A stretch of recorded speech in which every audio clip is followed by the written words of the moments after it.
ਹੁਣ ਦੇਖੋ मैं की करदा कित्थे छड्डिया आपां कि जिहड़ा मेरा ए वैक्टर है ना, वैक्टर जिहड़ा हुंदा ओह हुंदा मैगनीट्यूड, ठीक है, जां इहनूं प्लस इंटू यूनिट वैक्टर इहनूं ऐ शो करदे हुंदे आ, ठीक है। मैगनीट्यूड जिहड़ा यानी वैल्यू हुंदी इहनूं आपां इदां भी शो कर सकदे हां, ठीक है। हुण आपां कित्थे सीगे कि आपां आ सी मेरा ये एक्स एक्सिस सी, मेरा वाई एक्सिस सी, मेरा जेड एक्सिस सीगा, ये सी। हुण कीता कि आपां कि इहदे विच जिहड़ा इत्थों मैं ऐ ड्रॉ कीता आ सी मेरा 5 आई कैप प्लस 5 जे कैप, आ जी चीज़ ਇਹਦਾ मतलब की है कि मैं 5 आई कैप पहला मैं 5 यानी एक्स लू गया 5 मीटर एक्स लू गया, फिर मैं इतों 5 मीटर वाई लू गया, तो जो आ मेरा पॉइंट आ गया इन्ना गया, जां पहला मैं 5 मीटर वाई लू गया फिर 5 मीटर एक्स लू गया, सो ये मेरा पॉइंट जो इन्ना गया। अच्छा जे मैं कहां कि इतों इसका जो डायरैक्ट आ वो कितना होगा, उन्होंने मैं ना आर ना शो कर दिंदा, वो आर वैक्टर होंदा। जे मैं इनू ए वैक्टर ना शो करा, इनू बी वैक्टर ना शो करा, तो जो मेरा आर वैक्टर आ वो आ गया मेरा ए वैक्टर प्लस बी वैक्टर, इनू कहते रिजल्टेंट।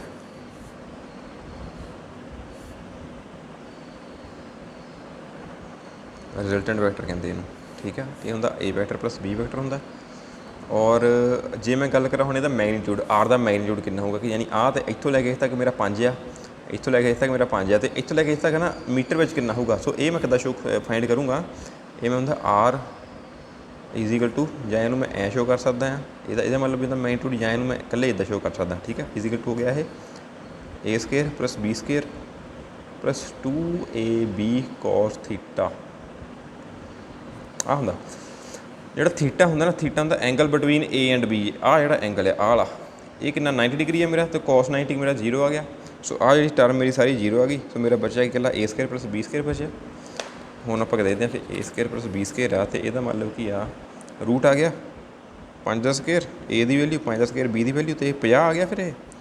सो ये वैल्यू कितनी आई 50 रूट, यानी अप्रोक्सीमेटली 7 पॉइंट समथिंग आया ना, जो मर्जी ला लो, अप्रोक्सीमेटली 7.1 मीटर, इस लगे तक यानी 7.1 मीटर है। क्लीयर गल होगी। सो ये मेरा होंदा रिजल्टेंट होंदा है, इनू कहते रिजल्टेंट।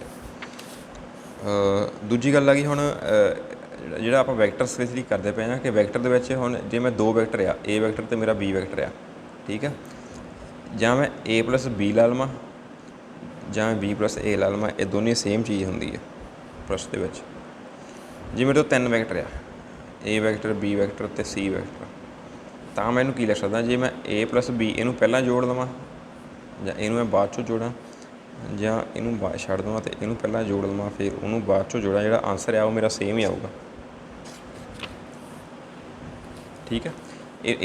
इस प्रॉपर्टी नूं कहंदे कॉम्यूटेटिव प्रॉपर्टी, कॉम्यूटेटिव प्रॉपर्टी इनू कहंदे एसोसीएटिव।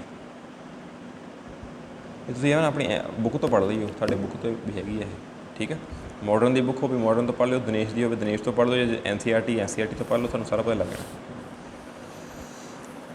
अच्छा हुण आपां ये तो कर लिया है ना, पर ये एक गल याद रखो कि जे मेरा ए वैक्टर इधर है, तो जे मेरा माइनस बी वैक्टर आ, तो मेरा ए माइनस बी वैक्टर ये हमेशा मेरे बराबर नहीं होंगे, मेरे ये नॉट इक्वल टू होंगे, क्योंकि माइनस साइन के कई वेले बड़ा चीज़ होंगी, कई वेले छोटी चीज़ होंगी है, ठीक है।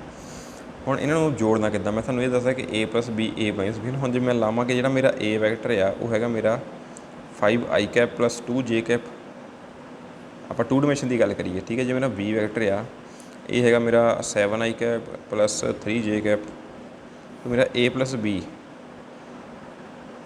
कितना होगा, ए प्लस बी कितना होगा, ए दी वैक्टर आ सारे जोड़ देने इदां 2 जे कैप प्लस बी दी vector 7 I cap plus 2 3 J cap. हुण इहदे विच देखो एक चीज़ आ कि आई वाला जिहड़ा आई वाले नाल जोड़ना है, जिहड़ा जे वाला वो जे वाले नाल जोड़ना, ठीक है। आई वाला किहड़े आ 5 प्लस 7 कितना 12 आ गया, प्लस 2 तो प्लस 5 जे कैप। सो आ मेरा हो गया ए प्लस बी, ठीक है।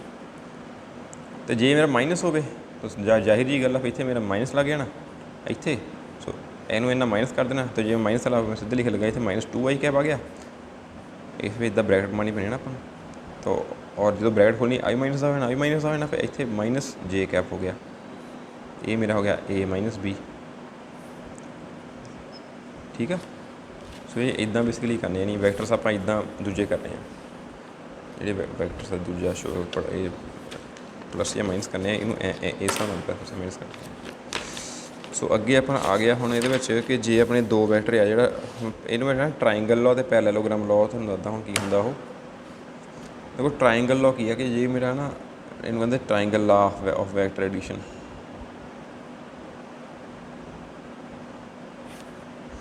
की है कि जिहड़ा मेरा जे एक वैक्टर मेरा इदां है तो एक वैक्टर मेरा इदां है, ठीक है। मेरा मान लो आ मेरा बी वैक्टर है तो आ मेरा ए वैक्टर है, तो जिहड़ा इन्हां दा रिजल्ट जिहड़ा आ वैक्टर होगा वो इन्हां दा रिजल्टेंट होगा, इन्हूं कहंदे आर, ठीक है। आ इन्हां दे विच थीटा आ, जिहड़ा आर आ वो की होगा A plus B, R vector दी ए प्लस बी होगा। जिहड़ा आर दा मैगनीट्यूड आ आह ते जां आह वो किहदे बराबर होगा A square B square plus 2ab cos theta root. Simple ये है triangle law of vector addition कहते हैं। क्लियर गल होगी।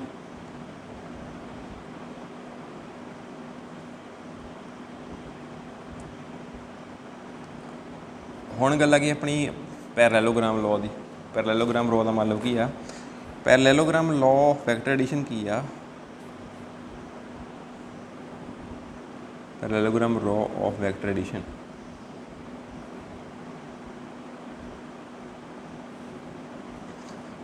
ਇਹਦੇ ਵਿੱਚ ਕੀ ਆ कि देखो जे मेरा वैक्टर ना ये इधर ਨੂੰ ਆ, बेसिकली ਜਿਹੜਾ ਆ ਐਰੋ ਹੁੰਦਾ ਇਹ ਹੁੰਦਾ ਹੈਡ ਤੇ ਆਹ ਚੀਜ਼ ਹੁੰਦੀ ਟੇਲ ਵੈਕਟਰ ਦੀ, ਠੀਕ ਹੈ। ਆਰ ਦੇ ਵਿੱਚ ਹੁਣ ਜਿਹਦਾ ਆ ਕੀ ਹੈ ਟੇਲ ਤੇ ਆ ਐਰੋ ਆ ਜਿਹੜਾ ਇਹ ਹੈਡ ਹੁੰਦਾ।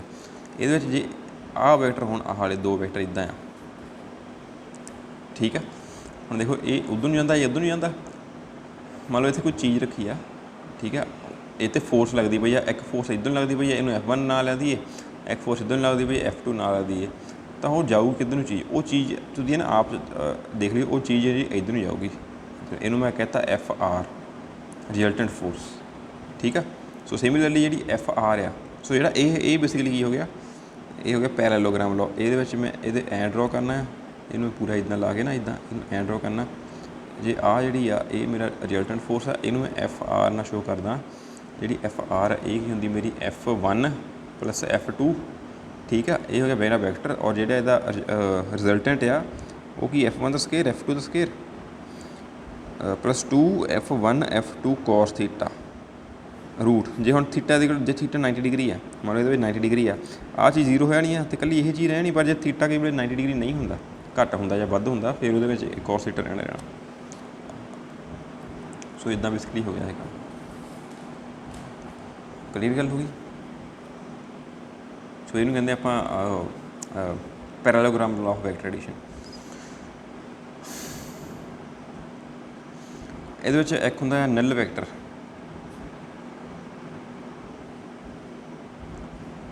नल वैक्टर का मतलब कि मेरा मान लो मैं फोर्स इधर लाई इदा, ठीक है। वैसे सिंपल देख लोगे जो मेरा F आ, लेट सपोज कि F कोई भी वैक्टर आ, लेफ्ट 8 आई कैप, सिंपल 8 आई कैप आ, ठीक है। हम दूजा मेरा है इधर 8 आई कैप आ, इधर F, वैसे इधर J कैप होना चाहिए, खैर उधर J कैप है ना, इधर J कैप आ। इतने नाल ही मैं एक इधर लिखता, ये भी F मैं ले लिया, इनू ले लिया, फिर ओबीयसली -8 J कैप होगा, ठीक है। सो जो ये चीज़ आ, ये वैक्टर आ, ये चीज़ जो वैक्टर है यदा की है नल वैक्टर आ। यदा मतलब की है कि F इधर मेरा 1 ला लीए, F2 ला लीए, F1 इन्ना है और F2 मेरा है -8 J कैप। जो मैंने इन्हू ऐड किया F1 प्लस F2 तो मेरा कितना आ गया, 0 आ गया। 0 आ गया तो मतलब कि जो F2 आ ये इस चीज़ का F1 का की है नल वैक्टर है, यानी जो इनू आप प्रेस कर दीए तो जो ओवरऑल जो मेरा आंसर है कितना आ जाऊगा, वो 0 आ जाऊगा। सो ये चीज़ होंगी, ठीक है। होर चीज़ ये होर आप पढ़ना जो सब तो मोस्ट इंटरस्टिंग जो चीज़ा हैं वो आप बेसिकली पढ़निया है। ये बारे रेंज की होंगी है, टाइम यानी प्रोजैक्टाइल मोशन के बारे पढ़ना बेसिकली आप। हम मैं ये बेसिकली ना गल की 2 डायमेंशन मैं तुहानूं 3 डायमेंशन में पहले दस दूँ। 3 डायमेंशन में किदा आप किसी भी चीज़ में डोनेट करते हैं। 3 डायमेंशन में देखो किदा होंगे कि आ 1 2 ये 3 इदा 3 डायमेंशन वेक्टर होंगे। ये मेरा X कैप, ये मेरा Y कैप, तो ये मेरा Z कैप आ गया, ठीक है।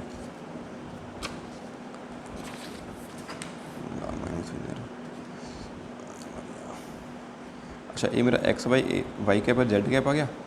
ਹੁਣ ਇਹਦੇ ਵਿੱਚ ਕਰਨਾ ਕੀ ਹੈ ਕਿ ਦੇਖੋ ਨਾ ਕੋਈ ਚੀਜ਼ ਪਹਿਲਾਂ ਐਕਸ ਐਕਸਿਸ ਦੇ ਅਲੋਂਗ ਗਈ, ਇੱਥੋਂ ਕੋਈ ਚੀਜ਼ ਪਹਿਲਾਂ ਐਕਸ ਐਕਸਿਸ ਦੇ ਅਲੋਂਗ, ਯਾਨੀ ਉਹ ਪਹਿਲਾਂ ਇੰਨੀ ਗਈ, ਠੀਕ ਆ, ਇੱਥੇ ਲੱਗ ਗਈ, ਫਿਰ ਉਹ ਵਾਈ ਐਕਸਿਸ ਦੇ ਅਲੋਂਗ ਗਈ, ਇਸੇ ਤੱਕ ਚਲੀ ਗਈ। ਹੁਣ ਉਹਨੇ ਕੀ ਕਰਨਾ, ਹੁਣ ਉਹਨੇ ਉੱਪਰ ਨੂੰ ਉੜਨਾ, ਇੱਦਾਂ ਉੱਪਰ ਨੂੰ, ਠੀਕ ਆ, ਉੱਪਰ ਨੂੰ ਆਉਣਾ। ਹੁਣ ਇੱਥੇ ਤੋਂ ਥੋੜ੍ਹਾ ਬਹਾਨਾ ਨਹੀਂ ਸਹੀ ਤਾਂ ਚਲੋ ਮੈਂ ਬਣਾਉਂਦਾ ਫਿਰ ਵੀ। ਹੁਣ ਉਹ ਉੱਪਰ ਨੂੰ ਆਉਣਾ ਅਲੋਂਗ ਜ਼ੈਡ ਐਕਸਿਸ, ਮੰਨ ਲਓ 10 ਮੀਟਰ ਜ਼ੈਡ ਐਕਸਿਸ ਦੇ ਅਲੋਂਗ ਗਈ, ਆਹ ਹੋ ਗਿਆ 10 ਮੀਟਰ, ਠੀਕ ਆ, ਆਹ ਮੇਰਾ 10 ਮੀਟਰ ਵਾਲਾ। ਇੱਥੋਂ ਮੈਂ ਕਿ ਹੁਣ ਮੈਂ ਦੇਖਦਾ ਜੇ ਮੇਰੇ ਤੋਂ ਬਣ ਜਾਵੇ ਸਹੀ ਤਰ੍ਹਾਂ ਉਹ।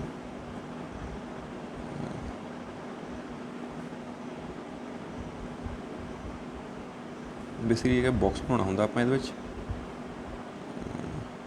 ਸਾਫ ਬਣ ਜਾਵੇ ਮੇਰੇ ਤੋਂ, ਇੱਦਾਂ ਅਤੇ ਔਰ ਇੱਦਾਂ ਐਂ ਹੋ ਗਿਆ ਇਹ ਬੇਸਿਕਲੀ ਕੀ ਦਰਸਾਉਂਦਾ ਪਿਆ, ਮੇਰਾ ਪੁਆਇੰਟ ਜਿਹੜਾ ਮੇਰਾ ਆਹ ਜਿਹੜਾ ਮੇਰਾ ਪੁਆਇੰਟ ਆ ਇਸ ਚੀਜ਼ 'ਤੇ ਜਿਹੜਾ ਮੇਰਾ ਉਹ ਦੂਜਾ ਹੈਗਾ ਆਪਣਾ ਕੋਆਰਡੀਨੇਟ ਹੈਗਾ ਇਸ ਚੀਜ਼ 'ਤੇ, ਇਹ ਮੇਰਾ ਹੈਗਾ ਐਕਸ ਆਈ ਕੈਪ ਪਲੱਸ ਵਾਈ ਜੇ ਕੈਪ ਪਲੱਸ ਜ਼ੈਡ ਕੇ ਕੈਪ, ਹੈ ਨਾ। ਐਕਸ ਵਾਈ ਜ਼ੈਡ ਦੀ ਵੈਲਿਊ ਕੋਈ ਵੀ ਹੋ ਸਕਦੀ ਹੈ, ਮੰਨ ਲਓ ਕੋਈ ਨਹੀਂ, ਇਹ ਮੈਂ ਇਨ ਜਨਰਲ ਆ ਲੈ ਲਿਆ। ਇਹ ਮਤਲਬ ਕਿ ਮੈਂ ਪਹਿਲਾਂ ਐਕਸ ਇੱਧਰ ਨੂੰ ਗਿਆ, ਠੀਕ ਹੈ, ਮੇਰਾ ਵਾਈ ਇੱਧਰ ਨੂੰ ਗਿਆ, ਫਿਰ ਮੈਂ ਜ਼ੈਡ ਇੱਧਰ ਨੂੰ ਗਿਆ, ਮੈਂ ਇੱਥੇ ਪਹੁੰਚ ਗਿਆ। ਜਾਂ ਮੈਂ ਪਹਿਲਾਂ ਜ਼ੈਡ ਇੱਧਰ ਨੂੰ ਗਿਆ, ਵਾਈ ਇੱਧਰ ਨੂੰ ਗਿਆ, ਐਕਸ ਇੱਧਰ ਨੂੰ ਗਿਆ, ਤਾਂ ਵੀ ਮੈਂ ਇੱਥੇ ਪਹੁੰਚ ਗਿਆ, ਠੀਕ ਹੈ। ਫਿਰ ਜਾਂ ਮੈਂ ਪਹਿਲਾਂ ਵਾਈ ਗਿਆ, ਫਿਰ ਮੈਂ ਐਕਸ ਗਿਆ, ਫਿਰ ਜ਼ੈਡ ਗਿਆ, ਕਾਫੀ ਜਿਹੜੇ ਚੀਜ਼ਾਂ ਬਣਦਾ। ਯਾਨੀ ਮੈਂ ਇਹ ਜਿੰਨੇ ਵੀ ਜਿਹੜੇ ਪਾਥ ਫੋਲੋ ਕਰੂੰਗਾ ਮੈਂ ਸਿੱਧਾ ਇੱਥੇ ਆਊਂਗਾ। ਸੋ ਆਹ ਜਿਹੜਾ ਮੇਰਾ ਕੋਆਰਡੀਨੇਟ ਆ ਗਿਆ, ਇਹ ਜਿਹੜਾ ਕੋਆਰਡੀਨੇਟ 3 ਡਾਇਮੈਂਸ਼ਨਲ ਕੋਆਰਡੀਨੇਟ ਹੈ, ਇਹਨੂੰ ਐ ਸ਼ੋ ਕਰਦੇ ਆ। ਇਹਦੇ ਵਿੱਚ ਜਿਹੜਾ ਮੇਰਾ ਹੁਣ ਆਹ ਚੀਜ਼ ਹੋ ਗਈ, ਆਹ ਦੇਖੋ ਇਹ ਰਿਜ਼ਲਟੈਂਟ ਹੋ ਗਿਆ ਇਹ ਆਰ। ਹੁਣ ਇਹਦੇ ਵਿੱਚ ਜਿਹੜਾ ਆਰ ਆ ਮੇਰਾ, ਆਰ ਇਹਦੇ ਵਿੱਚ ਕੀ ਹੋਊਗਾ, ਐਕਸ ਆਈ ਕੈਪ ਵਾਈ ਜੇ ਕੈਪ ਪਲੱਸ ਜ਼ੈਡ ਕੇ ਕੈਪ, ਠੀਕ ਹੈ। ਔਰ ਦੂਜੀ ਗੱਲ ਇਹਦੇ ਵਿੱਚ ਹਮੇਸ਼ਾ ਯਾਦ ਰੱਖਿਓ ਕਿ ਜਿਹੜਾ ਆਪਾਂ ਉਹਦੇ ਵਿੱਚ ਹੈ ਨਾ ਦੋ ਆਪਾਂ ਪਹਿਲਾਂ 2 ਵੈਕਟਰਸ ਕੀਤੇ ਸੀ, ਉਹਨਾਂ ਵਿੱਚ ਜਿਹੜਾ ਐਂਗਲ ਥੀਟਾ ਹੁੰਦਾ ਸੀਗਾ, ਇਹਦੇ ਵਿੱਚ ਇੱਦਾਂ ਨਹੀਂ ਹੋਣਾ। ਇਹਦੇ ਵਿੱਚ ਕੀ ਆ, ਜਿਹੜਾ ਐਕਸ ਆ, ਐਕਸ ਨਾਲ ਜਿਹੜਾ ਇਹਨੇ ਐਂਗਲ ਬਣਾਉਣਾ, ਇਹ ਬਣਾਉਣਾ ਇਹਨੇ ਅਲਫਾ, ਠੀਕ ਹੈ। ਵਾਈ ਨਾਲ ਜਿਹੜਾ ਇਹਨੇ ਐਂਗਲ ਬਣਾਉਣਾ, ਇਹ ਬਣਾਉਣਾ ਇਹਨੇ ਬੀਟਾ, ਅਤੇ ਜਿਹੜਾ ਜ਼ੈਡ ਨਾਲ ਇਹਨੇ ਐਂਗਲ ਬਣਾਉਣਾ ਵਾਲਾ ਇਹ ਬਣਾਉਣਾ ਗਾਮਾ, ਠੀਕ ਆ, ਅਲਫਾ ਬੀਟਾ ਗਾਮਾ। ਔਰ ਇਹਦੇ ਵਿੱਚ ਜਿਹੜਾ ਮੇਰਾ ਐਕਸ ਆ ਉਹ ਮੇਰਾ ਹੋਣਾ ਆਰ ਕੋਸ ਅਲਫਾ, ਵਾਈ ਮੇਰਾ ਹੋਣਾ ਆਰ ਸਾइन ਕੋਸ ਬੀਟਾ, ਔਰ ਜ਼ੈਡ ਮੇਰਾ ਹੋਣਾ ਆਰ ਕੋਸ ਗਾਮਾ, ਠੀਕ ਆ। ਕਿੱਦਾਂ ਹੋਊਗਾ, ਸਿੰਪਲ ਆ ਕਿ ਜਿਹੜਾ ਮੇਰਾ ਇਹ ਹੁੰਦਾ ਕਿ ਪੰਡਿਤ ਬੋਧੀ ਪ੍ਰਸਾਦ ਹਰ ਹਰ ਬੋਲੇ, ਇਹ ਆਪਾਂ ਉਹਦੇ ਵਿੱਚ 10th ਵਿੱਚ ਕੀਤਾ ਕਿ ਪਰਪੈਂਡੀਕੂਲਰ ਬਾਈ ਹਾਈਪੋਟੈਨਸ ਦਾ ਸਾइन ਥੀਟਾ ਮੇਰਾ, ਇਹ ਮੇਰਾ ਕੋਸ ਥੀਟਾ ਹੁੰਦਾ, ਬੇਸ ਬਾਈ ਹਾਈਪੋਟੈਨਸ ਇਹ ਮੇਰਾ ਹੁੰਦਾ ਟੈਨ ਥੀਟਾ, ਇੱਦਾਂ ਹੀ ਹੁੰਦਾ ਹੈ। ਹੁਣ ਇਹਦੇ ਵਿੱਚ ਦੇਖੋ ਜਿਹੜੀ ਆਹ ਚੀਜ਼ ਆ ਇਹ ਮੇਰੀ ਐਕਸ ਆ, ਠੀਕ ਆ, ਅਤੇ ਇਹ ਜਿਹੜੀ ਮੇਰੀ ਚੀਜ਼ ਇੱਥੇ ਮੇਰਾ ਨਾ ਦੂਜਾ ਪੂਰਾ 90 ਡਿਗਰੀ ਦਾ ਬਣ ਕੇ ਇਹ ਮੇਰਾ 90 ਡਿਗਰੀ ਦਾ ਬਣਦਾ, ਰਾਈਟ ਐਂਗਲ ਟ੍ਰਾਇੰਗਲ ਬਣ ਜਾਂਦਾ। ਸੋ ਜਿਹੜਾ ਆਹ ਚੀਜ਼ ਆ ਇਹ ਮੇਰੀ ਹਾਈਪੋਟੈਨਸ ਆ। ਹਾਈਪੋਟੈਨਸ ਕੀ ਹੈ ਮੇਰੀ ਆਰ, ਐਂਗਲ ਕਿੰਨਾ ਅਲਫਾ, ਆਹ ਚੀਜ਼ ਮੇਰੇ ਬੇਸ ਹੋਈ। ਸੋ ਬੇਸ ਬਾਈ ਹਾਈਪੋਟੈਨਸ ਆਹ ਚੀਜ਼ ਆ, ਇਹਦਾ ਮੈਂ ਲੈ ਦੇਵਾਂ ਬੇਸ ਬਾਈ ਹਾਈਪੋਟੈਨਸ, ਇਹ ਹੁੰਦਾ ਮੇਰਾ ਕੋਸ ਅਲਫਾ। ਸੋ ਆਰ ਨੂੰ ਇੱਧਰ ਕਰਤਾ ਅਤੇ ਆਪਣਾ ਇਹ ਆ ਗਿਆ, ਠੀਕ ਹੈ। ਔਰ ਬੀਟਾ, ਹੁਣ ਇਹਦੇ ਵਿੱਚ ਆਹ ਜਿਹੜਾ ਟਰਾਇੰਗਲ ਇੱਥੇ ਬਣਨਾ, ਜਿਹੜਾ ਇੱਥੋਂ ਐਂ ਕਰਕੇ ਇਹਨੂੰ ਇੱਦਾਂ ਕਰ ਦੇਣਾ, ਯਾਨੀ ਇਹਨੂੰ ਐਂ ਡਰੋ ਕਰਨਾ, ਯਾਨੀ ਇਹ 90 ਡਿਗਰੀ ਦਾ ਹੋ ਜਾਣਾ ਇਹ ਵਾਲਾ। ਔਰ ਜਿਹੜਾ ਇਹ ਚੀਜ਼ ਆ ਜਿਹੜੀ ਬਣਾਉਂਦਾ ਪਿਆ ਇੱਥੇ ਬੀਟਾ ਲਿਖਣਾ ਸੀ, ਆਹ ਚੀਜ਼ ਬੀਟਾ ਅਲਫਾ ਬੀਟਾ ਗਾਮਾ। ਔਰ ਜਿਹੜਾ ਬੀਟਾ ਐਂਗਲ ਬਣਾਉਂਦਾ ਪਿਆ ਅਤੇ ਉਹਦੇ ਨਾਲ ਜਿਹੜਾ ਕੋਸ ਬੀਟਾ ਆ ਗਿਆ, ਅਤੇ Z is equal to R sine cos alpha ਆ ਗਿਆ। ਯਾਨੀ ਜੇ ਆਪਾਂ ਨੂੰ ਅਲਫਾ ਬੀਟਾ ਗਾਮਾ ਪਤਾ ਔਰ ਆਰ ਮੈਨੂੰ ਪਤਾ, ਅਤੇ ਮੈਂ ਐਕਸ ਵਾਈ ਜ਼ੈਡ ਦੀ ਵੈਲਿਊ ਫਾਈਂਡ ਕਰ ਸਕਦਾ। ਹੁਣ ਇਹਦੇ ਵਿੱਚ ਵੀ ਦੇਖੋ ਆਰ ਆਪਾਂ ਕਿੱਦਾਂ ਫਾਈਂਡ ਕਰਨਾ, ਜਿਹੜਾ ਆਰ ਦੀ ਮੈਂ ਮੈਗਨੀਟਿਊਡ ਫਾਈਂਡ ਕਰਨਾ, ਜਾਂ ਇਹਨੂੰ ਇੱਦਾਂ ਸ਼ੋ ਕਰਦੇ ਜਾਂ ਇਹਨੂੰ ਇੱਦਾਂ ਸ਼ੋ ਕਰਦੇ, ਇਹ ਕਿੱਦਾਂ ਸ਼ੋ ਕਰਨਾ, simple x square y square ਅਤੇ ਜ਼ੈਡ ਸਕੇਅਰ, ਬਸ ਇਹਦੇ ਵਿੱਚ ਇੰਨਾ ਹੀ। ਵੈਸੇ ਇਹਦੇ ਵਿੱਚ ਇਹ ਵੀ ਲਿਖ ਸਕਦੇ ਹਾਂ 2xy ਕੋਸ ਥੀਟਾ 2xy, ਠੀਕ ਆ, ਕਿਉਂਕਿ ਐਕਸ ਵਾਈ ਦੇ ਵਿੱਚ ਵੀ ਐਕਸ ਅਤੇ ਵਾਈ ਦੇ ਵਿੱਚ ਕੋਸ ਥੀਟਾ ਕਿੰਨਾ ਆ, ਕੋਸ 90 ਡਿਗਰੀ ਆ। ਤੇ 2yz ਇਹਦੇ ਵਿੱਚ ਵੀ 90 ਡਿਗਰੀ ਆ, ਅਤੇ 2zx ਇਹਦੇ ਵਿੱਚ ਵੀ ਕੋਸ 90 ਡਿਗਰੀ ਆ। ਤੁਸੀਂ ਦੇਖੋ ਨਾ ਆਹ 90 ਆ, ਆਹ 90 ਅਤੇ ਆਹ 90 ਆ। ਸੋ ਇਹ ਸਾਰੇ ਹੋਏ 0 'ਤੇ ਰਿਹਾ ਜਿਹੜਾ ਮੇਰਾ ਇਹਨਾਂ ਤੋਂ ਮੇਰਾ ਜਿਹੜਾ ਰਿਜ਼ਲਟੈਂਟ ਹੈ ਇਹ ਮੇਰਾ ਇੰਨਾ ਆਉਂਦਾ, x square y square z square root, ਇਹ ਮੇਰਾ ਹੋ ਗਿਆ ਆਰ ਰਿਜ਼ਲਟੈਂਟ। ਇਹਦੇ ਵਿੱਚ ਆਪਾਂ ਰਿਜ਼ਲਟੈਂਟ ਇੱਦਾਂ ਫਾਈਂਡ ਕਰਨਾ।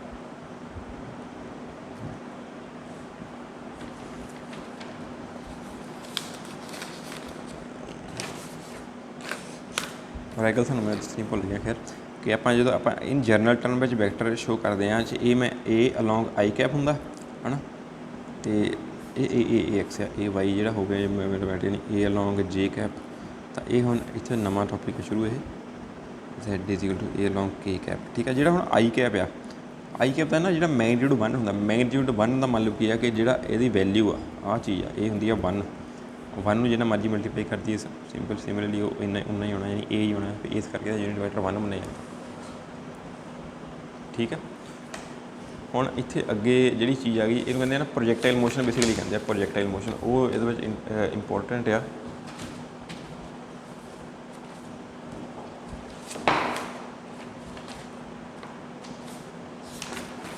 ਦੱਸਦਾ ਪ੍ਰੋਜੈਕਟਾਈਲ ਮੋਸ਼ਨ, ਜਿਹੜਾ ਪ੍ਰੋਜੈਕਟਾਈਲ ਮੋਸ਼ਨ ਬੇਸਿਕਲੀ ਹੁੰਦਾ ਕੀ ਆ ਕਿ ਜਦੋਂ ਆਪਾਂ ਕਿਸੇ ਚੀਜ਼ ਨੂੰ ਉੱਪਰੋਂ ਛੱਡ ਦਿੱਤਾ ਜਾਂਦਾ, ਥੋੜ੍ਹਾ ਜਿਹਾ ਨਾ ਉਹਨੂੰ ਧੱਕਾ ਜਿਹਾ ਦੇ ਕੇ ਛੱਡ ਦਿੱਤਾ ਜਾਂਦਾ।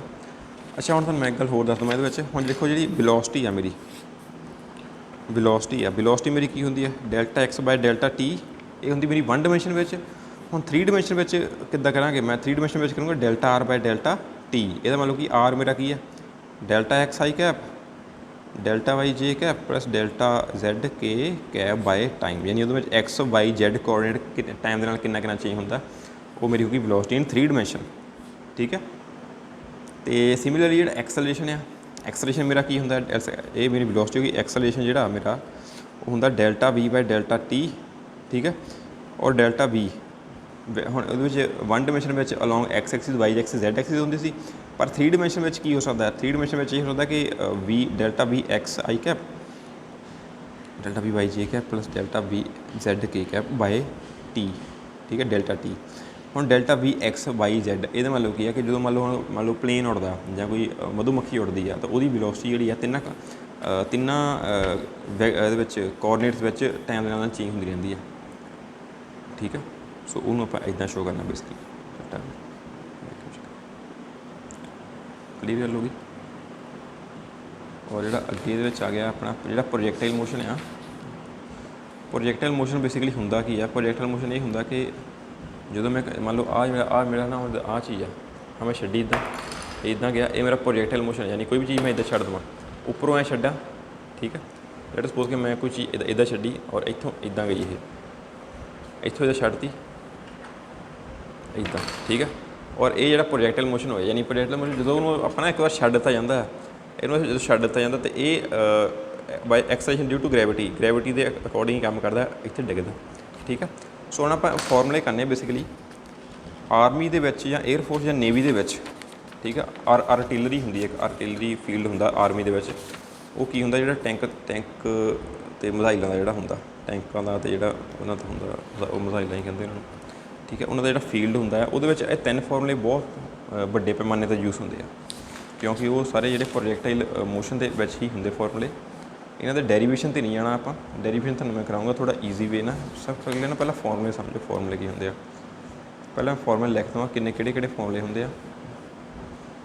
ਠੀਕ ਹੈ, ਫਾਰਮੂਲੇ ਆ ਹੁੰਦੇ ਆ ਟਾਈਮ। ਦੇਖੋ ਆਹ 3 ਫਾਰਮੂਲੇ ਹੁੰਦੇ ਬੇਸਿਕਲੀ ਉਹ ਵਾਲੇ। ਦੱਸਦਾ ਇਹਦੇ ਵਿੱਚ ਜਿਹੜਾ ਆਹ ਫਾਰਮੂਲਾ ਆ, ਇਹ ਹੁੰਦਾ ਟਾਈਮ ਆਫ ਫਲਾਈਟ। ਇਹਨੂੰ ਇਹ ਨਾ ਬਸ ਇਹ ਨਾ ਸੋਚੋ ਕਿ ਆਏ ਕਿੱਦਾਂ, ਬਸ ਇਹ ਪੜ੍ਹੋ ਇਹਨੂੰ, ਬਸ ਇਹਦੇ ਵਿੱਚ ਇਹ ਆ। ਠੀਕ ਹੈ, ਡੈਰੀਵੇਸ਼ਨ ਦੇਣਾ ਚਾਹੀਓ ਇਹਦੇ। ਰੇਂਜ ਉਹ ਮੈਂ ਤੁਹਾਨੂੰ ਦੱਸ ਦੂੰਗਾ ਕਿੱਦਾਂ ਇਹ ਹੁੰਦੀ ਹੈ ਮੈਕਸੀਮਮ ਹਾਈਟ। ਠੀਕ ਹੈ, ਹੁਣ ਇਹ ਦੇਖੋ ਕਿ ਦੇਖੋ ਆਹ ਫਾਰਮੂਲੇ ਆਪਣੇ 3 ਫਾਰਮੂਲੇ। ਠੀਕ ਹੈ, time of flight, range and maximum height. ਹੁਣ ਇਹਦੇ ਵਿੱਚ ਦੇਖੋ ਕੀ ਹੈ, ਸਿਰਫ 3 ਚੀਜ਼ਾਂ ਯੂਜ਼ ਹੋਈਆਂ ਆ, ਵੀ ਨੋਟ ਸਾਈਨ ਥੀਟਾ ਨੋਟ ਅਤੇ ਜੀ। ਇਹਦੇ ਵਿੱਚ ਵੀ ਨੋਟ ਸਾਈਨ 2 ਥੀਟਾ ਨੋਟ ਹੈ, ਜੀ ਵੀ ਨੋਟ ਸਾਈਨ 2 ਥੀਟਾ ਨੋਟ ਅਤੇ ਜੀ। ਠੀਕ ਹੈ, ਹੁਣ ਮੈਂ ਤੁਹਾਨੂੰ ਦੱਸਦਾ ਕਿ ਵੀ ਨੋਟ ਅਤੇ ਸਾਈਨ 2 ਥੀਟਾ ਨੋਟ ਕੀ ਹੁੰਦਾ ਅਤੇ ਜੀ ਕੀ ਹੁੰਦੀ ਹੈ। ਜਿਹੜਾ ਵੀ ਨੋਟ ਹੁੰਦਾ ਨਾ, ਇਹ ਹੁੰਦੀ ਇਨੀਸ਼ੀਅਲ ਵੈਲੋਸਿਟੀ। ਇਨੀਸ਼ੀਅਲ ਵੈਲੋਸਿਟੀ ਤਾਂ ਮੰਨ ਲਓ ਕੀ ਆ ਕਿ ਜਿਸ ਵੈਲੋਸਿਟੀ ਨਾਲ ਆਪਾਂ ਕਿਸੇ ਚੀਜ਼ ਨੂੰ ਇਹਦਾ ਛੱਡਦੇ ਹਾਂ। ਠੀਕ ਹੈ, ਲੈਟ ਸਪੋਜ਼ ਕਿ ਮੈਂ ਇਹਨੂੰ ਪੈਨ ਨੂੰ ਇੱਦਾਂ ਛੱਡਿਆ। ਠੀਕ ਹੈ, ਸੋ ਇਹ ਕਿੰਨੀ ਸਪੀਡ ਨਾਲ ਛੱਡਿਆ, ਉਹ ਮੇਰੀ ਇਨੀਸ਼ੀਅਲ ਵੈਲੋਸਿਟੀ ਹੋਈ। ਠੀਕ ਹੈ, ਔਰ ਜਿਹੜਾ ਥੀਟਾ ਨੋਟ ਹੁੰਦਾ ਐਂਗਲ ਯਾਨੀ ਕਿੱਦਾਂ, ਮੰਨ ਲਓ ਕਿ ਮੈਂ ਕੋਈ ਚੀਜ਼ ਇੱਦਾਂ ਐਂਗਲ ਕਿਸ ਦੀ ਸਪੀਡ, ਯਾਨੀ ਮੰਨ ਲਓ ਆਹ ਚੀਜ਼ ਆ ਮੇਰਾ ਡਸਟਰ ਆ ਹਾਲਾ। ਠੀਕ ਆ, ਇਹ ਇਹਨਾਂ ਆਹ ਕੀ ਮੇਰਾ ਬੋਰਡ ਟੇਬਲ ਹੈ ਨਾ, ਇਹ ਟੇਬਲ ਨਾਲ ਕਿੰਨਾ ਐਂਗਲ ਬਣਾਉਂਦਾ ਜੇ ਮੈਨੂੰ ਇੱਦਾਂ ਛੱਡਾਂ। ਠੀਕ ਹੈ, ਇੱਥੇ ਡਿੱਗਣਾ ਆ ਕੇ ਜਿਹੜਾ ਮੇਰਾ ਆਹ ਐਂਗਲ ਬਣਨਾ, ਜਿਹੜਾ ਆਹ ਵਾਲਾ ਐਂਗਲ, ਇਹ ਆਹ ਵਾਲਾ, ਠੀਕ ਆ। ਆਹ ਜਿਹੜਾ ਐਂਗਲ, ਆਹ ਜਿਹੜਾ ਮੈਂ ਆਪਣੇ ਥੰਬਣਾ ਕਰਦਾ ਪਿਆ ਨਾ, ਆਹ ਜਿਹੜਾ ਐਂਗਲ ਆ, ਇਹ ਕਿੰਨਾ ਬਣਨਾ, ਇਹਨੂੰ ਕਹਿੰਦੇ ਥੀਟਾ ਨੋਟ, ਯਾਨੀ ਕਿਸੇ ਜਿਵੇਂ ਮੈਂ ਛੱਡਾਂ ਇੱਦਾਂ। ਸੋ ਜੇ ਮੈਂ ਇੱਦਾਂ ਉੱਪਰ ਨੂੰ ਛੱਡਾਂ, ਉੱਪਰ ਨੂੰ, ਸੋ ਜਿਹੜਾ ਮੇਰਾ ਐਂਗਲ ਕਿੰਨਾ ਬਣਿਆ, 90 ਡਿਗਰੀ ਦਾ ਬਣਿਆ, ਠੀਕ ਆ। ਆਹ ਜਿਹੜਾ ਐਂਗਲ ਹੈ 90 ਡਿਗਰੀ ਦਾ ਬਣਿਆ, ਕਿਉਂਕਿ ਆਹ ਥੱਲੇ ਆ, ਇਹ ਉੱਪਰ ਸਿੱਧੇ ਆ 90 ਡਿਗਰੀ ਦਾ। ਇਹ ਫਿਰ ਘਟਦਾ ਮੰਨ ਲਓ ਆਹ ਮੇਰਾ 45 ਡਿਗਰੀ ਦਾ ਐਂਗਲ ਹੋ ਗਿਆ, ਆਹ ਮੇਰਾ 60 ਦਾ ਹੋ ਗਿਆ, 70, 80, ਆਹ ਮੇਰਾ 90, ਆਹ ਮੇਰਾ 0 ਦਾ ਐਂਗਲ ਹੋ ਗਿਆ। ਇਹ ਮੈਂ ਸਿੱਧੇ ਇੱਦਾਂ ਛੱਡ ਦੇਵਾਂ, ਠੀਕ ਆ। ਉਹ ਮੇਰਾ 10, 20, 30, 40, 50, 60, 70, 80, 90। तो थीटा नोट आया मेरा ये, ठीक है। और मेरी बी की है जी मैं इनीशियल वेलोसिटी किन्ने छड्डा इहनूं, ये मेरी बी नोट है। और ये मेरा साइन थीटा नोट, ठीक है। साइन थीटा नोट एंगल किसी यानी एंगल की है मेरा ग्राउंड के हिसाब नाल मेजर किया जाता है उन्होंने। मतलब आ मेरी ग्राउंड है, लैट सपोज कि ये मेरी की है टैंक है ये वाला, ठीक है। ये टैंक है और ये उपर जो तोप नहीं लगी होंगी टैंक के उपर, ये वो आ सो वो जो थीटा नोट की होना वो आ होना जो इदा उपर केस एंगल से मूव करता पाया, ठीक है। फिर ये उपर की जी आ मिसाइल निकलूगी ये उपर की, सो जो ये एंगल बनता पाया ये वाला हुण मेरा ये जो एंगल है आ चीज़ जो मेरा अंगूठा करता पाया ये छत नाल जो आ एंगल बनता पाया, ठीक है। ये मेरा हो गया थीटा नोट। और मेरा जी की होंगे एक्सलेशन ड्यू टू ग्रेविटी। इनू मैं करा भी एंगल इनीशियल एंगल यानी कह सकते हैं या angle eight which the object, ठीक है, इज़ रिलीज्ड। और जो मेरा जी की है acceleration due to gravity, acceleration due to gravity ये वैल्यू 9.8 मीटर पर सैकेंड स्केयर। तीन चीज़ें लगी पता कि वी नोट हैगी मेरी मैक्सिम इनीशियल वेलोसिटी और जो साइन थीटा नोट आ साइन थीटा नोट की है मेरा ये साइन थीटा नोट है मेरा इनीशियल एंगल और जी जी सिंपल है ये होया अपनी एक्सलेशन ड्यू टू ग्रेविटी, ठीक है। हुण गल आ गई कि इन्हां चीज़ों को पढ़ना किद्दां है। देखो ये जो पहला आप रेंज की गल करिए, रेंज आ रेंज तो दसदा मैं आ मेरा एक इत्थे इदा पे है और आ मेरा इत्थे आ चीज़ पई है, ठीक है। सैनिटाइजर लाने अपना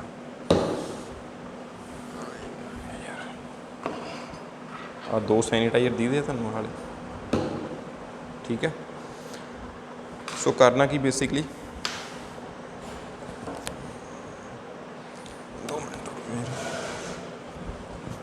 हुण ठीक है। देखो सैनिटाइजर तुहानूं दी दे 2, ये करना की है कि रेंज आप किद्दां फाइंड करनी कि लेट सपोज कि मैं इस सैनिटाइजर से इत्थे खड़ा है, टैंक मेरा आ गया टैंक, ठीक है। आ मेरा टैंक है वाला इत्थे खड़ा टैंक और आ जी मेरी ये उपर मिसाइल है इदा लगी आ मेरी मिसाइल है हाली आ जी ये मिसाइल निकलनी बेसिकली। हुण रेंज की गल करिए जो रेंज का फॉर्मूला रेंज आ v naught square sine 2 theta naught तो जी, ठीक है। ये जी जी कॉन्सटेंट 9.8 है, जिदा मर्जी छड़ लो ये जी जी कॉन्सटेंट ही रहनी है, ठीक है। वह कोई फर्क नहीं। अच्छा जो रेंज से इफेक्ट की नहीं पाना, एक वी नोट ने पाना एक इफेक्ट, एक पाना थीटा ने कि केस जिनी ज़्यादा स्पीड में छड्डांगे उन्नी ज़्यादा रेंज आऊगी और जिन्ने एंगल से छड्डांगे सो जो साइन 2 थीटा मैक्सीमम हो जाए साइन 2 थीटा। अच्छा जी साइन थीटा की मैक्सीमम वैल्यू 1 होंगी है, ठीक है। सो थीटा कितना होना चाहिए कि जी साइन थीटा की वैल्यू मैक्सीमम वैल्यू 1 होंगी है और साइन जो 90 डिग्री होंगे वो होंगे 1। सो 2 थीटा है यदा मतलब थीटा की वैल्यू 45 डिग्री होगी ताइयों 2 गुणा 45 90 हो गया। सो जे असी मैक्सीमम रेंज की गल करिए ना, रेंज पता सानूं मतलब पहले रेंज होंदी की है इस तो लैके इस तक कितना आ डिस्टेंस है वाला ये रेंज हुई, ठीक है। इस सैनिटाइजर तो लैके इस सैनिटाइजर तक आ जो वाइट पिया ये तक है ना कितना मैं स्केल हों 2 मिनट। अच्छा रेंज की गल की थी, रेंज हुण की है मैं स्केल ले आंदा मैं थोड़ा इधर कर दूँ और लेट सपोज जो आ देखो आप पूरा ही है ना आ हो गया मेरा इत्थे इदा और आ फिर हो गया इत्थे इदा स्केल आ गया बच्चा, ठीक है। जो मेरा स्केल है जो मेरा 50 सेंटीमीटर का 50 सेंटीमीटर का। सो ये 50 सेंटीमीटर मेरी की होगी रेंज होगी, ठीक है। 50 सेंटीमीटर मेरी की होगी रेंज होगी। सो करना की है कि मैं अपने टैंक में ले आंदा इत्थे आ मेरा टैंक आ गया, ठीक है। और मेरी कित्थे गया ਟੈਂਕ ਨੂੰ ਮੈਂ ਇੱਦਾਂ ਰੱਖ ਲਿਆ, ਇੱਧਰ ਨੂੰ ਮੋੜ ਲਿਆ ਪਾਕਿਸਤਾਨ ਨੂੰ, ਇਹਨੂੰ ਇੱਥੋਂ ਇੱਦਾਂ ਕਰਤਾ। ਆਹ ਜਿਹੜੀ ਚੀਜ਼ ਆ ਮੇਰਾ ਟੈਂਕ ਆ, ਠੀਕ ਆ।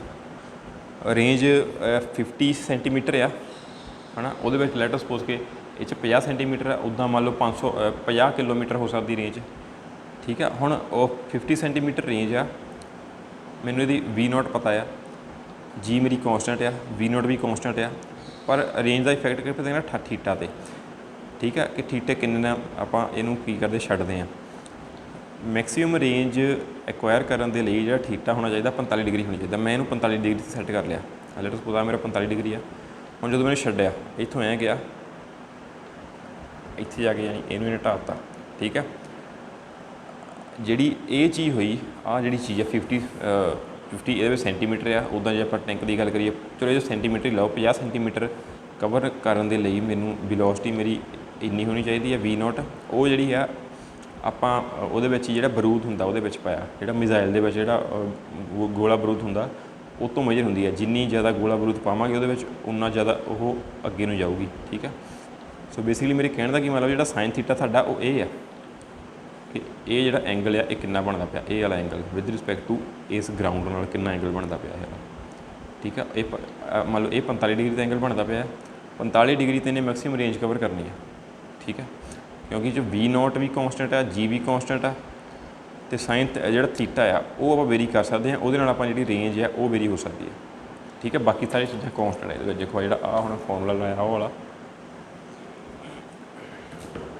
ਜਿਹੜਾ ਫਾਰਮੂਲਾ ਆ, ਠੀਕ ਆ। ਇਹਦੇ ਵਿੱਚ ਜਿਹੜਾ V0 ਸਕੇਅਰ, ਇਹ ਹੁਣ ਤੁਹਾਨੂੰ ਤੁਸੀਂ ਪੁੱਛਦੇ ਵੀ ਸਰ ਇਹ ਕਿੱਦਾਂ ਕੌਂਸਟੈਂਟ ਹੋਈ।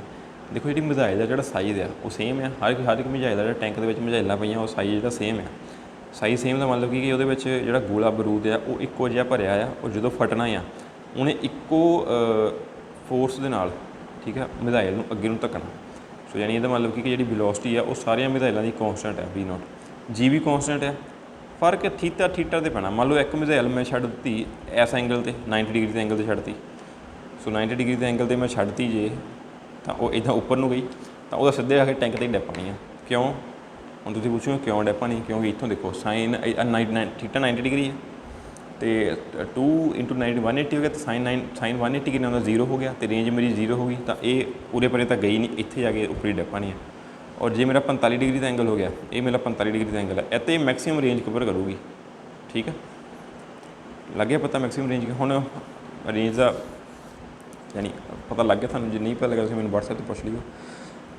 ਹੁਣ ਗੱਲ ਆ ਗਈ ਆਪਣੀ ਟਾਈਮ ਆਫ ਫਲਾਈਟ ਅਤੇ maximum height. Time of flight simple ਆ, ਦੇਖੋ ਕਿ ਟਾਈਮ ਆਫ ਫਲਾਈਟ ਦਾ ਮਤਲਬ ਕੀ ਹੈ ਕਿ ਹੁਣ ਮੈਂ ਤੁਹਾਨੂੰ ਦੱਸਦਾ, ਜਦੋਂ ਇੱਥੋਂ ਇਹਨੇ ਛੱਡਿਆ, ਜਦੋਂ ਇਹ ਇੱਦਾਂ ਮਜ਼ਾਰੇ ਦਾ ਗਈ, ਠੀਕ ਹੈ, ਇਹ ਇੱਥੇ ਡਿੱਗਣ ਤੋਂ ਪਹਿਲਾਂ ਇਸ ਪੁਆਇੰਟ 'ਤੇ ਕਿੰਨਾ ਟਾਈਮ, ਯਾਨੀ ਇਸ ਜਦੋਂ ਮਤਲਬ ਜਦੋਂ ਡਿੱਗ ਪਈ ਉਹ ਕਿੰਨਾ ਟਾਈਮ ਲੱਗਾ, ਟੈਂਕ ਤੋਂ ਗਈ ਮਿਜ਼ਾਈਲ ਇੱਦਾਂ, ਜਦੋਂ ਇਹ 'ਤੇ ਇੱਦਾਂ ਲੱਗੀ ਤਾਂ ਕਿੰਨਾ ਟਾਈਮ ਲੱਗਾ, ਉਹਨੂੰ ਕਹਿੰਦੇ ਟਾਈਮ ਆਫ ਫਲਾਈਟ। ਕਿੰਨੇ ਯਾਨੀ ਟਾਈਮ ਵਿੱਚ ਉਹ ਏਅਰ 'ਤੇ ਰਹੀ, ਠੀਕ ਹੈ। ਉਹ ਆਪਾਂ ਇਹਨਾਂ ਦੱਸ ਸਕਦੇ ਕਿ ਸਭ ਤੋਂ ਜ਼ਿਆਦਾ ਟਾਈਮ ਆਫ ਫਲਾਈਟ ਕਿੰਨਾ ਕਦੋਂ ਹੋਊਗਾ, ਜਦੋਂ ਆਪਾਂ ਇਹਨੂੰ ਥੀਟਾ ਨੂੰ 90 ਡਿਗਰੀ 'ਤੇ ਛੱਡਾਂਗੇ, ਯਾਨੀ ਜਦੋਂ ਆਪਾਂ ਸਿੱਧੇ ਇਹਨੂੰ ਉੱਪਰ ਨੂੰ ਛੱਡਾਂਗੇ, ਇੱਦਾਂ ਉੱਪਰ ਨੂੰ ਛੱਡਾਂਗੇ, ਫਿਰ ਇਹ ਥੱਲੇ ਨੂੰ ਆਊਗੀ ਇੱਦਾਂ, ਠੀਕ ਹੈ। ਇਸ ਉਹਦੇ ਵਿੱਚ ਮੋਸ਼ਨ ਦੇ ਵਿੱਚ ਸਭ ਤੋਂ ਜ਼ਿਆਦਾ ਟਾਈਮ ਲਊਗੀ ਇਹ, ਇਹਨੂੰ ਕਹਿੰਦੇ ਟਾਈਮ ਆਫ ਫਲਾਈਟ ਸਿੰਪਲ।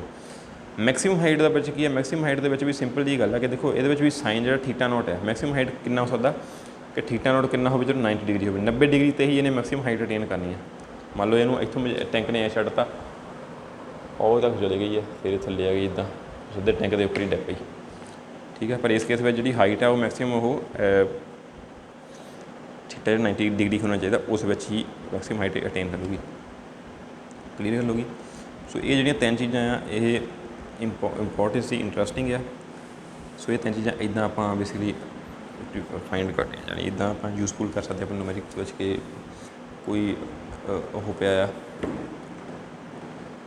ਆਪਣਾ ਕੀ ਕਹਿੰਦੇ ਆ ਟਾਰਗੇਟ ਪਿਆ ਆ, ਉਹਦੀ ਮੈਨੂੰ ਰੇਂਜ ਪਤਾ ਬਾਇਨੋਕੂਲਰ ਨਾਲ, ਜਿੱਦਾਂ ਮੰਨ ਲਓ ਫੌਜੀ ਆ, ਫੌਜੀ ਜਿਹੜੇ ਰੇਂਜ ਪਤਾ ਕਰਦੇ ਉਹ ਬਾਇਨੋਕੂਲਰ ਨਾਲ ਫੌਜੀ ਰੇਂਜ ਪਤਾ ਕਰ ਲੈਂਦੇ ਕਿ ਇੰਨੀ ਰੇਂਜ ਹੈਗੀ ਆ, ਔਰ ਇਹਦੇ ਰੇਂਜ ਦੇ ਵਿੱਚ ਇਸ ਐਂਗਲ 'ਤੇ ਜਦੋਂ ਆਪਾਂ ਡਰੋਪ ਕਰੀਏ ਉਹਨੂੰ ਮਿਜ਼ਾਈਲ ਨੂੰ ਛੱਡੀਏ ਤਾਂ ਉਹ ਇਸ ਰੇਂਜ ਦੇ ਵਿੱਚ ਆਉਂਦੀ ਹੈ। ਤਾਂਹੀਓ ਕਈ ਵੇਲੇ ਦੇਖਿਆ ਹੁੰਦਾ ਕਿ ਜਿਹੜੇ ਆਪਣੇ ਬੰਕਰ ਆ, ਇੰਡੀਆ ਦੇ ਬੰਕਰ ਆ, ਪਾਕਿਸਤਾਨ ਆਰਮੀ ਦੀ ਰੇਂਜ ਤੋਂ ਬਾਹਰ ਆ। ਇਹਦਾ ਮਤਲਬ ਕੀ ਆ ਕਿ ਜਦੋਂ ਉਹ ਬਾਇਨੋਕੂਲਰ ਨਾਲ ਪਾਕਿਸਤਾਨ ਜਿਹੜੇ ਜਾਂ ਚਾਈਨਾ ਦੇ ਦੇਖਦੇ ਆ ਬਾਇਨੋਕੂਲਰ ਨਾਲ, ਤਾਂ ਉਹ ਜਿਹੜੀ ਰੇਂਜ ਹੁੰਦੀ ਆ ਉਹ ਮੰਨ ਲਓ ਲੈਟ ਸਪੋਜ਼ ਕਿ ਜੇ 50 ਕਿਲੋਮੀਟਰ ਦੀ ਰੇਂਜ ਆ, ਪਰ ਜਿਹੜੀ ਟੈਂਕ ਦੀ ਮਿਜ਼ਾਈਲ ਦੀ ਰੇਂਜ ਮੈਕਸਿਮਮ ਰੇਂਜ ਕਿੰਨੀ ਆ 40 ਕਿਲੋਮੀਟਰ ਤੱਕ ਆ, ਤਾਂ ਉਹ 10 ਕਿਲੋਮੀਟਰ ਦੀ ਰੇਂਜ ਜਿਹੜੀ ਆ ਉਹ ਵੱਧ ਗਈ।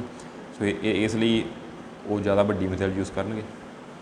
ਸੋ ਇਹ ਚੀਜ਼ਾਂ ਇਹ ਸਮਝਾਉਣ ਦੀ ਕੋਸ਼ਿਸ਼ ਕਰਦਾ ਪਿਆ ਮੈਂ, ਤੁਹਾਨੂੰ ਵਿਰੋਧ ਨਹੀਂ ਕਰਦਾ ਪਿਆ ਇੰਡੀਆ ਪਾਕਿਸਤਾਨ ਚਾਈਨਾ ਦਾ, ਠੀਕ ਹੈ। ਸੋ ਇੱਦਾਂ ਯਾਨੀ ਫਿਜ਼ਿਕਸ ਬੇਸਿਕਲੀ ਯੂਜ਼ ਹੁੰਦੀ ਆ ਆਰਮੀ ਦੇ ਵਿੱਚ। ਕਲੀਅਰ ਗੱਲ ਹੋ ਗਈ। ਔਰ ਬਸ ਇਹ ਚੀਜ਼ ਹੁੰਦੀ ਹੈ ਬਸ ਇਹਦੇ ਵਿੱਚ ਮੈਕਸਿਮਮ ਹਾਈਟ ਹੋ ਗਿਆ, ਔਰ ਰੇਂਜ ਹੋ ਗਈ, ਤਾਂ ਇਹ ਆਪਣਾ ਟਾਈਮ ਹੋ ਗਿਆ। ਇਹਦੇ ਨਾਲ ਸਾਡਾ ਥਰਡ ਯੂਨਿਟ ਆ ਉਹ ਥਰਡ ਚੈਪਟਰ ਮੋਸ਼ਨ ਇਨ ਪਲੇਨ ਉਹ ਸਾਡਾ ਕੰਪਲੀਟ ਹੋ ਗਿਆ। ਜੇ ਕੋਈ ਇਹਦੇ ਵਿੱਚ ਡਾਊਟ ਹੋ ਤੁਸੀਂ ਮੈਨੂੰ ਪੁੱਛਿਓ, ਔਰ ਕੱਲ੍ਹ ਤੋਂ ਫਿਰ ਜਾਂ ਪਰਸੋਂ ਤੋਂ ਆਪਾਂ ਨਿਊਟਨਸ ਲਾਅ ਸਟਾਰਟ ਕਰਦੇ ਹਾਂ। ਯਾਨੀ ਇਹ ਤੁਹਾਡਾ ਇਹ ਆ ਕਿ ਜਿਹੜਾ ਤੁਹਾਡਾ ਪੇਪਰ ਹੋਣਾ ਆ ਅਕਤੂਬਰ ਦੇ ਵਿੱਚ ਅਸੀਂ ਲੈਣੇ ਆ, ਉਹਦੇ ਵਿੱਚ ਤੁਹਾਡੇ 5 ਯੂਨਿਟ 5 ਚੈਪਟਰ ਯਾਨੀ ਜਾਂ NCERT ਦੇ ਹਿਸਾਬ ਨਾਲ 5 chapter work power and energy ਤੱਕ ਤੁਹਾਨੂੰ ਪੇਪਰ ਪਾਉਣਾ ਉਹਦੇ ਵਿੱਚ, ਠੀਕ ਆ।